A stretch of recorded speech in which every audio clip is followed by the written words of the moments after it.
بسم اللہ الرحمن الرحیم۔ السلام علیکم دوستو، کیا حال ہیں؟ سب خیریت سے ہیں؟ ٹھیک ہیں؟ آج ہمارا علم النحو کے متعلق دوسرا لیکچر ہے، جس میں ہم بات کریں گے اعراب اور حرکات کے بارے میں۔ اردو زبان میں آپ نے الفاظ کے اوپر اور نیچے کچھ چھوٹی چھوٹی مختلف شکلوں والی علامات دیکھی ہوں گی۔ ان علامات کا معنی میں بڑا اہم کردار ہے، کیونکہ بعض اوقات ان کے بدلنے سے معنی میں بڑی واضح تبدیلی پیدا ہو جاتی ہے۔ مثلا ایک لفظ ہے بکری، یہ ایک مخصوص اینیمل کا نام ہے جس کو گوٹ بھی کہہ دیتے ہیں۔ اب اگر آپ با کی علامت تبدیل کر دیں تو اب لفظ بنے گا بکری۔ تو اب اس کا کیا معنی ہوگا؟ اب اس کا معنی ہوگا سیل، آمدن۔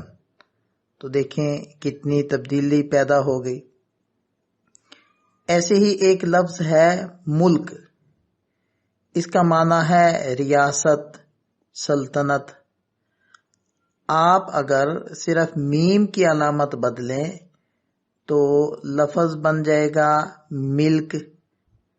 اب اس کا کیا معنی ہوگا؟ اس کو ہم جملے میں استعمال کر کے اس کا معنی سمجھتے ہیں کہ یہ کس کی ملک ہے، یعنی کون اس کا مالک ہے۔ تو دیکھیں دونوں معنی میں واضح تبدیلی ہے۔ اور اگر آپ میم کے ساتھ ساتھ لام کی علامت بھی بدلیں تو اب لفظ بن جائے گا ملک۔ اب اس کا معنی ہوگا بادشاہ۔ اور اگر آپ اب صرف لام کی علامت بدلیں تو اب لفظ ہو جائے گا ملک۔ تو ملک کا کیا معنی ہے؟ اس کا معنی ہو گیا فرشتہ۔ تو دیکھیں معنی علامتوں کے بدلنے سے معنی بدلتے چلے جا رہے ہیں۔ ایسے ہی قریب والی چیز کو اس اور دور والی چیز کو اس کہہ دیتے ہیں۔ تو دیکھیں ایک چھوٹی سی علامت بدلتے ہیں تو قریب اور دور کا فرق پڑ جاتا ہے۔ ایسے ہی ایک لفظ ہے کہ میں گھر گیا۔ اگر آپ گاف کی علامت بدلیں اور یوں کہہ دیں کہ میں گھر گیا تو دیکھیں دونوں جملوں میں بالکل معنی بدل گئے ہیں اور ایک دوسرے سے مختلف معنی ہے۔ ایسے ہی کسی سے بات کرنے والے کو کہتے ہیں مخاطب، اور جس سے بات کی جا رہی ہو اسے کہتے ہیں مخاطب۔ تو ایک چھوٹی سی علامت ہے، اس کے بدلنے سے بالکل ذات ہی بدل جاتی ہے۔ ایسے ہی ایک لفظ ہے مہر، اس کا معنی ہوتا ہے دوستی، فرینڈشپ۔ اور اگر آپ اس کی میم کی علامت بدلیں تو بن جائے گا لفظ مہر۔ تو مہر کا معنی ہے حق مہر، جو نکاح کے موقع پر ادا کیا جاتا ہے۔ اور اگر آپ میم کی علامت پھر بدل دیں تو اب لفظ بن گیا مہر، اور اس کا معنی ہوتا ہے سٹیمپ۔ تو تینوں علامتوں میں تین مختلف معنی پیدا ہو گئے۔ تو یہ چند اردو کی مثالیں آپ حضرات کے سامنے آئی ہیں کہ جن میں علامتیں بدلنے سے معنی تبدیل ہو جاتا ہے۔ ایسے ہی عربی کے اندر بھی ان علامات کے بدلنے سے معنی میں تبدیلی پیدا ہو جاتی ہے۔ ہم چند ایک مثالیں دیکھتے ہیں۔ سورۃ الفاتحہ میں ہے صراط الذین انعمت علیہم، تا پر یہ والی علامت لگی ہوئی ہے، اور اس صورت میں ترجمہ ہوگا اے اللہ ہمیں ان لوگوں کے راستہ پر چلا جن پر تو نے انعام کیا۔ اگر تا کی اس علامت کو بدل دیں اور یوں پڑھیں صراط الذین انعمت علیہم، اس صورت میں ترجمہ ہوگا اے اللہ ہمیں ان لوگوں کے راستہ پر چلا جن پر میں نے انعام کیا۔ تو دیکھیں معنی کس قدر بدل چکا ہے۔ ایسی سورۃ البقرہ کی 124 نمبر آیت ہے وَإِذِ ابْتَلَىٰ إِبْرَاهِيمَ رَبُّهُ، اس میں لفظ ابراہیم پر یہ والی علامت لگی ہے اور لفظ رب پر یہ والی۔ اس صورت میں ترجمہ ہوگا اور جب حضرت ابراہیم علیہ السلام کو ان کے رب نے آزمایا۔ اب اگر کوئی ان علامتوں کو بدل دے، یعنی لفظ ابراہیم والی علامت اٹھا کر لفظ رب پر لگا دے اور لفظ رب والی علامت اٹھا کر لفظ ابراہیم پر لگا دے، تو اس صورت میں آیت مبارکہ ہو جائے گی وَإِذِ ابْتَلَىٰ إِبْرَاهِيمُ رَبَّهُ، اور اس صورت میں ترجمہ ہوگا اور جب حضرت ابراہیم علیہ السلام نے اپنے رب کو آزمایا۔ تو دیکھیں ترجمہ برعکس ہو چکا ہے۔ ایسے ہی اسی صورت کی 251 نمبر آیت دیکھیں قَتَلَ داؤد جالوتا، ترجمہ ہے حضرت داؤد علیہ السلام نے جالوت کو قتل کر دیا۔ اب اگر لفظ داؤد کی علامت اٹھا کر لفظ جالوت پر لگا دیں اور جالوت کی علامت اٹھا کر لفظ داؤد پر لگا دیں تو آیت مبارکہ بن جائے گی قتل داؤد جالوت، اور ترجمہ ہو جائے گا جالوت نے حضرت داؤد علیہ السلام کو قتل کیا۔ تو دیکھیں ترجمہ بالکل بدل چکا ہے۔ ایسے ہی سورۃ البقرہ کی 261 نمبر آیت میں ہے واللہ یضاعف لمن یشاء، اور اللہ جس کے لیے چاہتے ہیں دو چند کر دیتے ہیں۔ آپ اگر صرف آئین کی اس علامت کو نیچے سے اٹھا کر اوپر لے جائیں، لفظ بن جائے گا واللہ یضاعف لمن یشاء، تو اس صورت میں ترجمہ ہوگا اور اللہ کو دو چند کر دیا جاتا ہے۔ تو یہ ترجمہ بالکل پہلے ترجمے سے یکسر مختلف ہے۔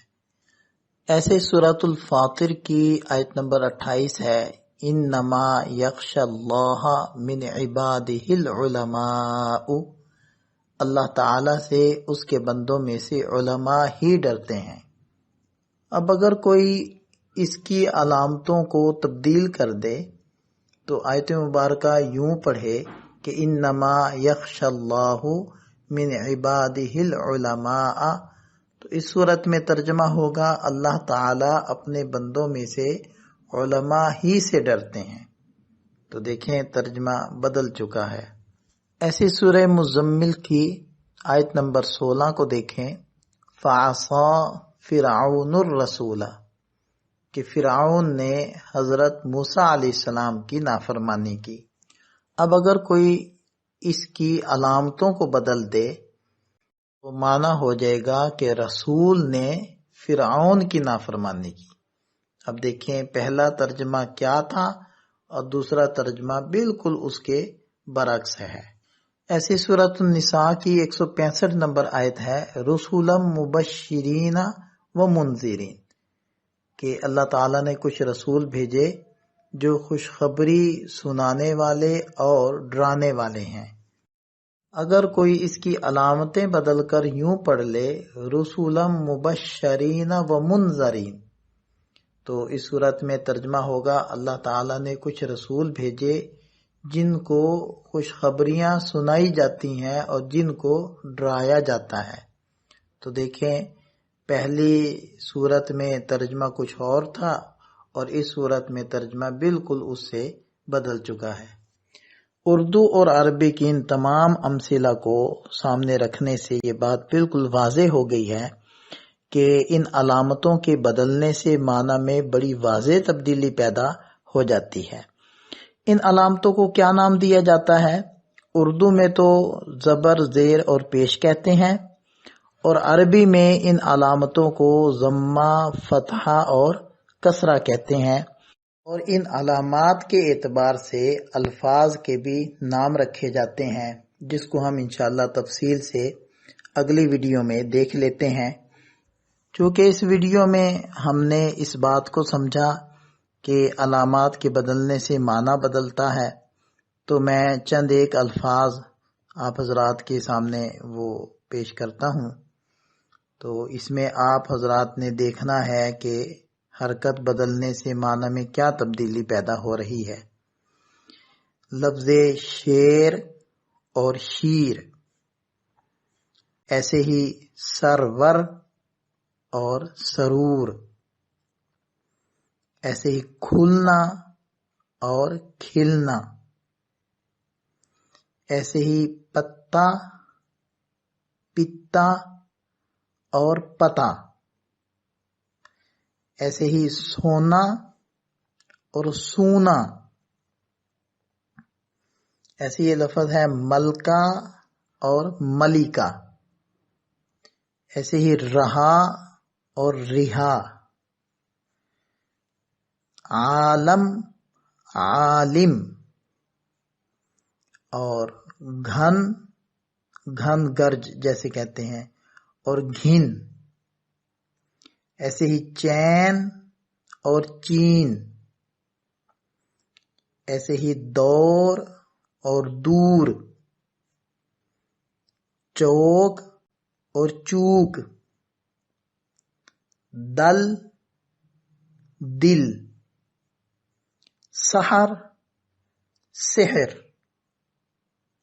علم، علم۔ یہ چند ایک الفاظ میں نے پیش کیے ہیں۔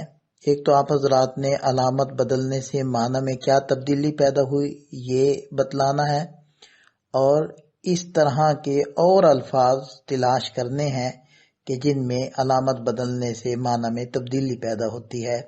اللہ تعالی ہم سب کا حامی و ناصر ہو۔ انشاءاللہ بہت جلد ملتے ہیں نئی ویڈیو کے ساتھ۔ اپنی دعا میں یاد رکھیے گا۔